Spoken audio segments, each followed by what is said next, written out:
एक वर्त के अंतर्गत समपंचभुज खींचा गया है।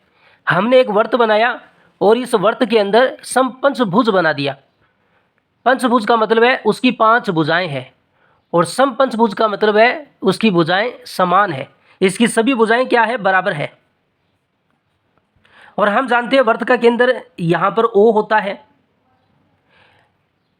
समपंचभुज की प्रत्येक भुजा जो इसकी 5 भुजाएं हैं ये केंद्र पर कितने अंश का कोण बनाएगी? अगर हम इन सभी भुजाओं को इस तरीके से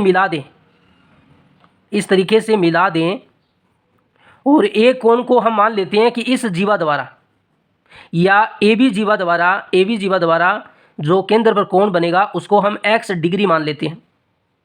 और देखो सबकी जीवा समान है, यानी जो पंचभुज की भुजा है वो इस वर्त की जीवा बन गई। सभी समान है, तो समान हो तो उनके द्वारा केंद्र पर बनाया गया कोण भी समान होगा, कोण भी बराबर होगा। तो इस जीवा द्वारा बनाया गया कोण भी x डिग्री होगा।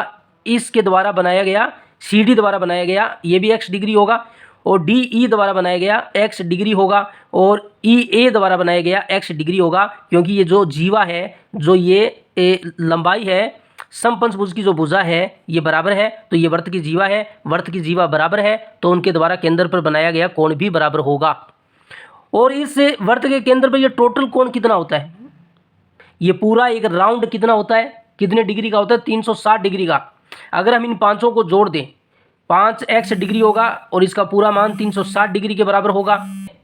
हमने पांचों कोण को जोड़ दिया x x x, तो 5x और पूरा कोण 360 डिग्री, तो x का मान कितना आएगा? 360 में 5 का भाग दीजिए, 7 5 35, 5 दूनी 10, तो 72 डिग्री x का मान आएगा। तो हमसे प्रत्येक भुजा केंद्र पर कितना अंश का कोण बनाएगी? तो 72 डिग्री का कोण बनाएगी।